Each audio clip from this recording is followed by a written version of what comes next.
Hey there, everybody. Welcome back to GME Compass Let's Talk, where we create a space for honest conversations, shared experiences, and the real stories behind the work that we do in graduate medical education. Today's episode is a little bit different, and honestly, that's what makes it really exciting for me. When I first connected with our guest today, Brianne Nickel, MA C-TAGME, we scheduled what we thought was going to be a really quick 45-minute, maybe an hour planning conversation to discuss a future Let's Talk episode. And instead, we found ourselves talking for more than 2 hours about all things GME, from leadership, operations, accreditation, professional growth, the challenges that we face, the things that keep us passionate about our work. But what we didn't talk about was the title for our episode today, talking where there what we wanted to focus on. But the conversation flowed so naturally that in the end, we exchanged phone numbers and realized something really important. And that's that sometimes the best happens aren't the ones that are carefully scripted. Sometimes they're the ones that happen when 10 people who care very deeply about GME just simply sit down and talk. So for the first time on GME Compass, let's talk. We're going to do exactly that. There's no predetermined title. There's no questioning questions. There's no roadmap. Just two GME professionals having a genuine conversation about the work, the people, the challenges, the lessons that we learned along the way. So Brianne brings a wealth of experience to GME and the GME community. She has a master's degree. She's CAGME certified. She's a professional on theater, and I'm excited to see where today's conversation takes us. So grab yourself a coffee, settle in, join us for a candid discussion about all things GME. Brianne, welcome. Hey, thank you for having me. I'm so excited. I am too. If it's anything like our conversation that we had a few days ago, I think it's going to be a really great conversation. I think it's going to be interesting, and it's going to be a really fun discussion. Absolutely. I think the first thing that struck me and jumped off the page when I learned about you and when we connected and I read your CV and your experience is, well, your history, you kind of grew up in general surgery. I grew up in OBGYN, so to speak. Our paths were terribly different. We No, they weren't. it's like we were looking into a mirror and we were hearing each other's stories. I feel like we both started in roles that many people traditionally thought of as administrative positions, but we both saw ourselves bigger than that, more different, more challenged, more stimulating, and we both wound up serving in national roles. What do you think helped that transition from managing tasks to influencing systems and strategy and Gosh, I think for me, one of the things that helped the most was that I went from a very small program when I was at University of Louisville. I had 7 residents in neurosurgery. I was just kind of like a helper when I was with family medicine. Like I wasn't like completely like the one in charge of everything. I just did a lot of like quality data, like Excel spreadsheeting for family medicine. And then went to 7 residents. And so I went from like 7 residents to a cohort of 10 residents a year, a 5-year general surgery track with the option to do 2 years of research after your second year. So there's usually like 12 or 13 people in there. The previous person that I replaced, what was neat about her was that she had been in that role long before there was an ACGME, long before its predecessor. She was a secretary to the chair and had 40 years in this institution. So I was number 2. I was the second human to be had that role. And so what that role looked like in 2013 when I joined IU was very different than the role that my predecessor served. It didn't mean that it was wrong. It was just very different. And so my program director was gearing towards retirement. He was wanting to, do less of the busy desk work that my predecessor did not handle. So, when there's 50, 60, 70 residents and one of me, I realized that I had an opportunity to just sort of carpe diem and figure out what worked. And I am a system person. So, one of but like change is scary, right? So like change is hard for people.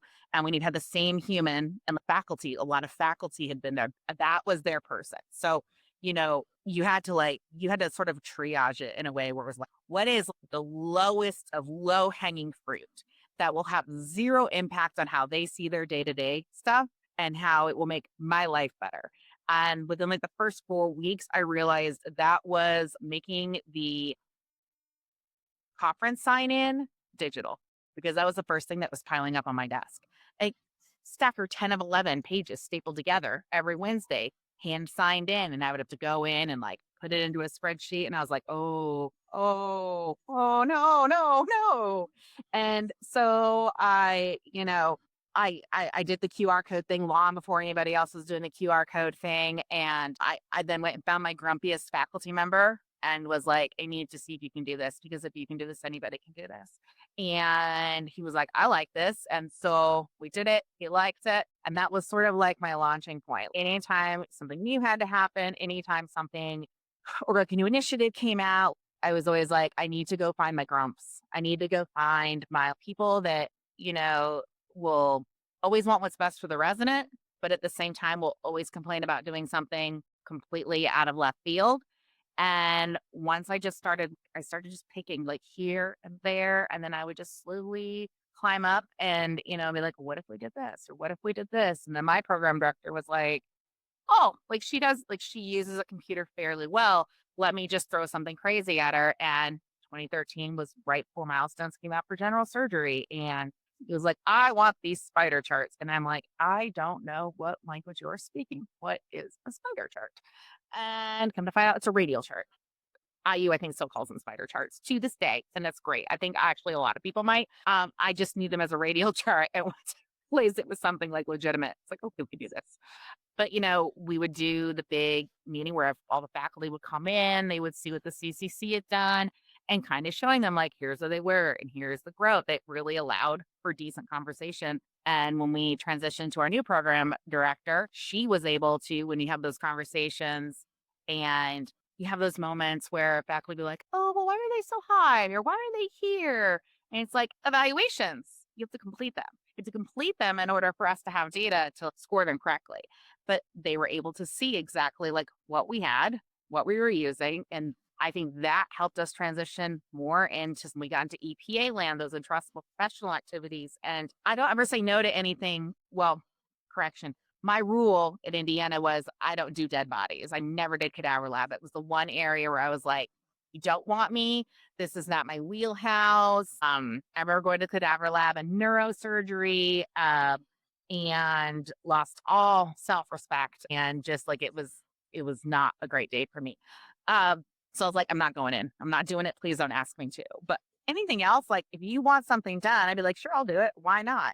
And as I started becoming more efficient and making things in the vein of working smarter, not harder, it was like, I'd really like this. Well, I bet you we could do it. Well, I bet you we could do it. Well, we've not been able to do it before. And I'm like, well, I'm an eldest daughter, challenge accepted. If this is how you would like something done, we'll see what can happen.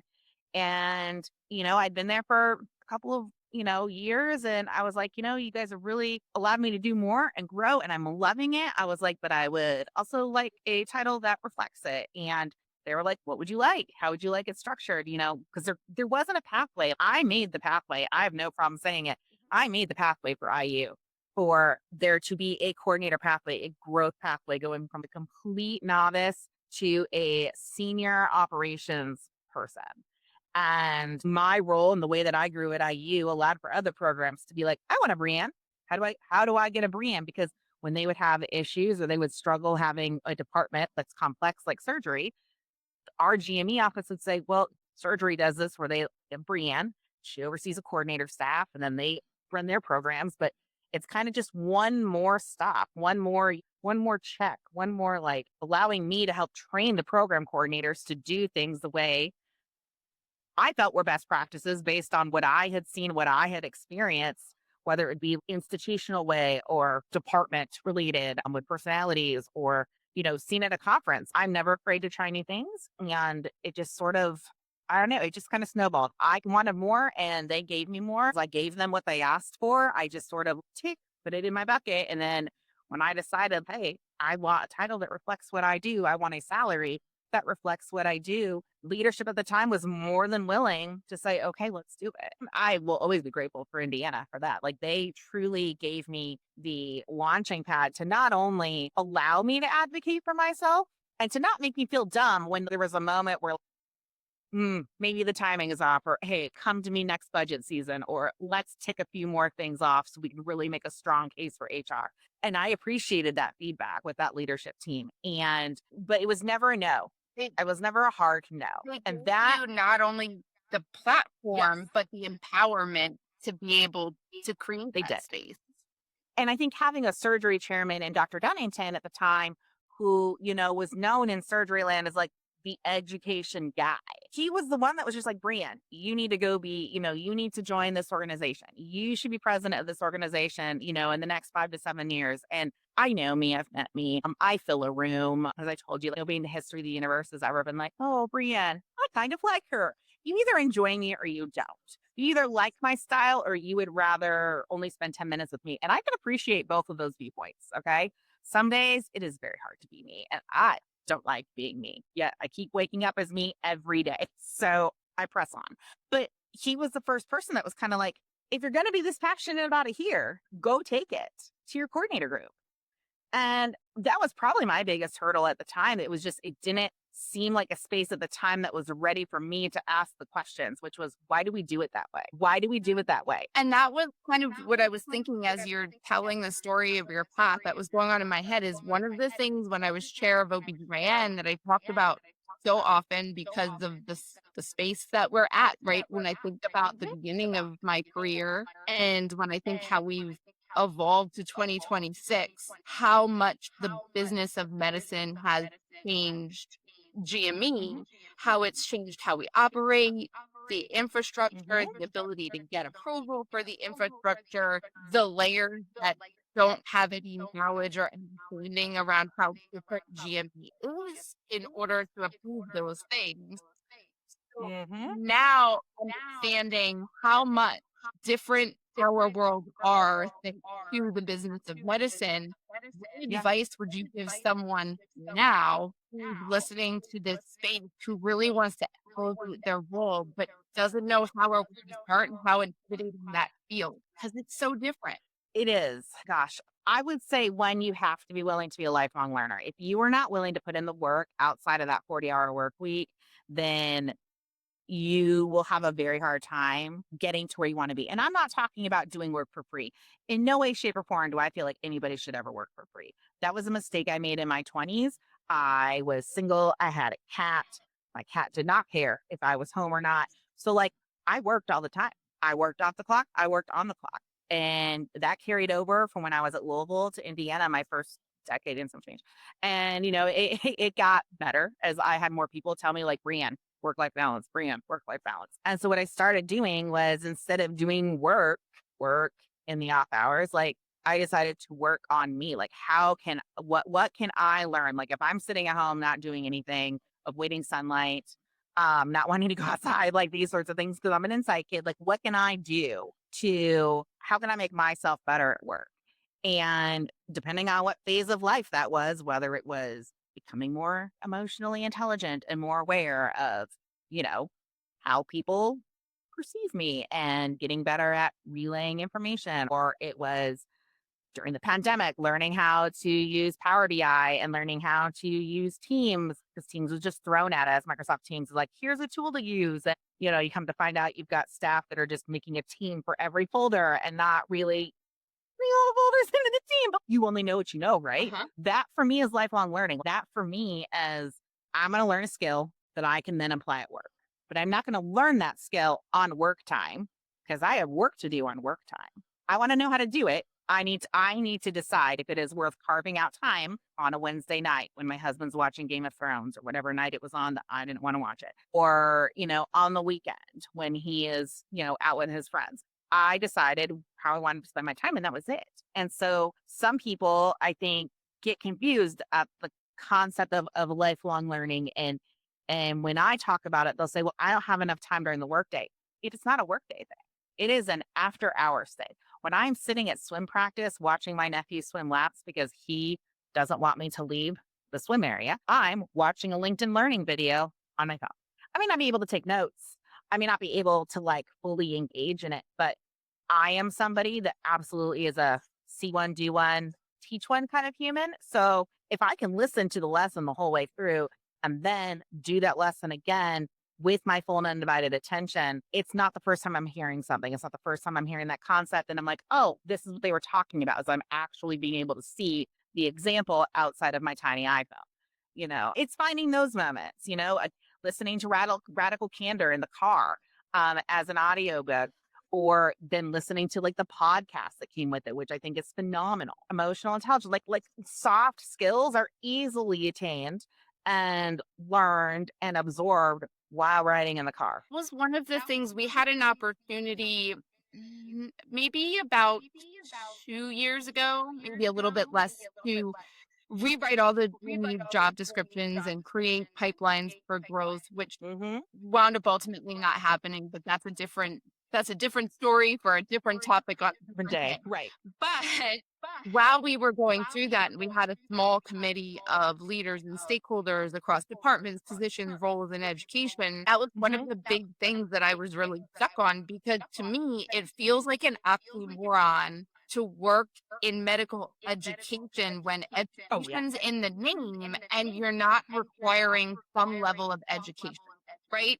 And Yep. that is not necessarily, I will, my full disclosure is, I got my bachelor's degree while I was working parent and as a program coordinator. I got my master's degree, same thing with kid while I was the program manager. So my disclosure is I am an advocate of formal, professional, like true degree Yeah. obtained education, but that doesn't necessarily have to mean that. It has to mean you're advancing yourself, you're advancing your skills, and that can be so many things. And Yeah.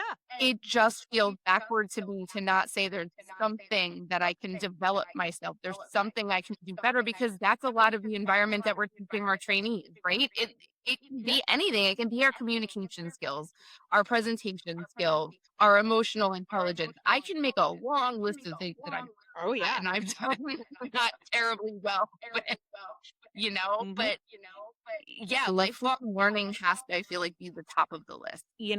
When I think about you got your degrees as you went through it, and I did my master's degree that way. When I was at University of Louisville, they paid for it, and I was like, free degree, I'll take it, which was also fine because my bachelor's degree was in creative writing. So I can tell you what that did not prepare me for, and that was a career here. But I will tell you that the one class that I took as a throwaway elective, because I just needed a class, was writing in the workplace. And I use that class every day. I use that class when I teach new coordinators how to write correspondence to a site director or site visitor, to a program director, to your DIO, to when you're responding to citations from the ACGME, when you're asking the ACGME for something.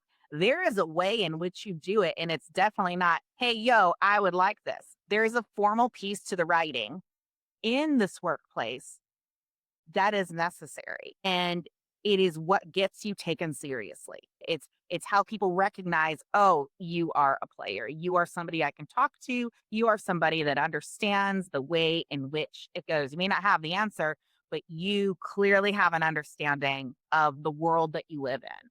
And so I can joke that my creative writing degree was absolutely, my dad was correct. I'm not sure how that degree is going to help you get a job. And honestly, when I graduated, I didn't know either. I was afraid he was right, but it's not the worst degree. I will tell you, liberal arts, you see it more in medicine, you see it more in staff. Like, these soft skills are not skills that are just natural at times either. And I think that's also, so there's something to be said for that. I would rather have somebody with no bachelor's degree or an associate's degree come in with the ability to event plan and to create databases and to put structure into things that need structure. That right there, like, I'll take it. Well, and even I'll take it. I can teach you the rest. to challenge a little bit further in the space of creative writing is not only understanding and having the ability to prove yourself that you have the knowledge and you have the critical Mhm. thinking in order to speak ACGME, so to speak, right?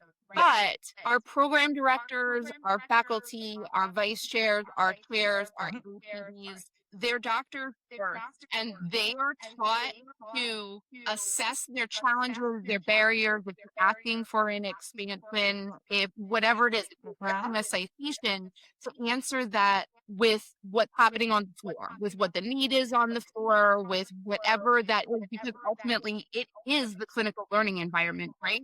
But it Mhm. is. But you have to be able to, one, have those conversations with them, and two, be able to take what they want to say, what they're trying to say, critically think about it, think more deeply, and then speak to an educational need and prove why there's academic opportunity within that need that's coming arguably service. Oh, yeah. No, 100%. And I think like, the example I always think of is I was filling in for a coordinator. We had a vacancy and I was like, I'll do it. They're a subset of general surgery, same framework, different guts, but I'll figure it out. And citation season, web ads, we're going through it. And I said, I need responses for these citations. And if you want to just send me what we've done, I can wordsmith it and we'll go about our day, right? Sends me back an email. God, 10 minutes later. And under each citation was, I fixed it. It's not a problem anymore. That wasn't really anything that was happening, but it's fixed and not an issue. And so I'm like, so here I'm looking at this and I'm like, okay. So I text him and I'm like, hey, when you have a free moment, can you give me a call? I felt like I was about to walk into like the lion's den, just like, oh my gosh, I've not really interacted with this faculty a lot. Like, and the first time I'm having to is with citation responses. And so he gives me a call. He's like, hey, Brian, what's up? And I said, well, I need like a little more information on these citations. And he's like, what? They're not a problem anymore. I fixed them. And I was like, and I love that for you. How did we fix them? No, and I realized very quickly asking him to re-respond to that email was going to be an exercise in futility. And I knew enough about him to know that it was also just going to create an issue where there wasn't one. So I said, well, you know what? I'm not familiar with the program. Walk me through it. So, because, I was like, I'm the dumb one here. Like, walk me through it. So I just took notes as he did it.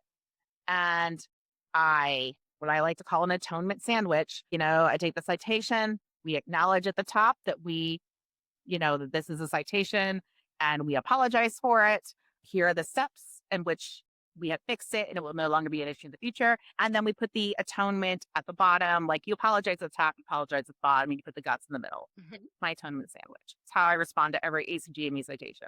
I'm sorry. Here's what we did. And again, I'm sorry. yeah. And and I sent those back for him to review. And he emailed me and he was like, do we really have to put all this? I was like, just trust me. I was like, I took what you said on the phone. Like, it'll be fine. I think there will be less questions. Nobody wants the ECGME to email you back and be like, I need more information. I say we give them too much information and let them figure out how to deal with it in the end. And he's like, okay, great. And then I sent it over to the GME office because they were the ones that alerted me to it to begin with. Um, they knew we'd have a coordinator there. I was like, will these work? And they're like, oh my gosh, thank you. Yes. But there's also so many other skills in there, right? Yep. There's reading your audience and working with what you have. And, I may not have understood everything he did. And this was obviously before AI could change all of my thoughts into like rational, prose. But here's what we did, here's what it is, and it's fine. And then the sense of urgency that was like already sort of crackling by the time that got to me and my desk, like it just dissipated. Right. And that was another way that like it got, like I showed at work, like, okay, well, she handled that. And nobody wanted to go do that. So what else can she do? Oh, and again, a lot of it is some actual hard skill, learned skill, but do not underestimate your soft skills. Like, you have to be a people person, even if you say you're not. And I say to all the time, I'm not. You have to like being around people. You have to be able to ask a question, and you have to be able to totally own that sometimes when you ask those questions, you might look dumb and it's fine. I sleep just fine with the fan on. I don't care if I look dumb. I'd rather do something right.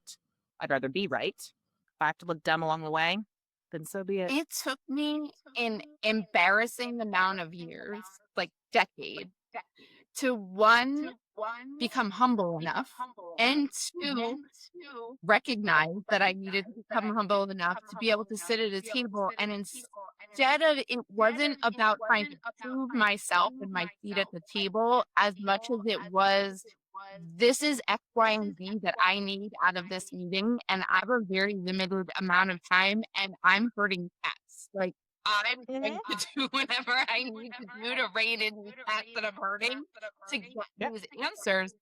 And oftentimes I would say, you know, I recognize that I might sound a little bit naive as I'm the only non-clinician at the table. However, da, da, da, da, da, da, da, when Oh yeah. really I was pushing back where I'm saying, I don't agree with you, and this is not where we have to go.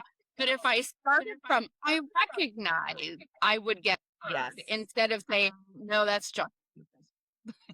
That's amazing because mine was always, as the non-MD here, Yep. I'm going to ask why. I was like, I don't understand. Please explain it to me like I am actually the dumbest person in this room. Because I need to know why. And as they would start to, and a lot of times, like it made perfect sense, Mhm. right? It made perfect sense. Okay, like yeah, I appreciate that explanation. But every once in a while, more times than not, as they start to explain why it is they do something to a non-clinician in the room, light bulbs will click, click, click, click, click on.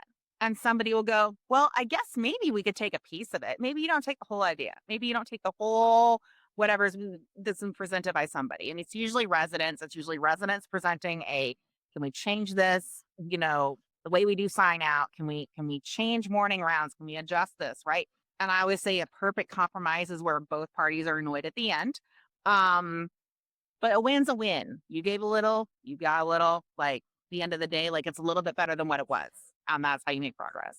But as you start to talk out loud, sometimes we just keep everything in our heads and we're just, again, we do things the way we do. Think of how many places just do things the way they do it because it's always been done, Yes. and it's not just academic residency programs or fellowship programs. It's hospital too. Everything, that there are systems in place and that's just It's no one's really, stopped it. No one's asked the question. And why would you change it if nobody's going to ask the question? I think this is a probably very natural closing point. Thank you so much for joining. It really was an exciting, thought-provoking, challenging discussion. I really appreciated. Sometimes the most rewarding parts of our careers come from saying yes to the challenge, raising our hand for the project, or creating the space on our own. But we're here to tell you that all of those things are possible in whatever that is for. Thank you all for joining, and thank you, Brianne. I hope you enjoyed it. Thank you. Have me back. This is fun. That This is the best part of my day. love it. Thank you.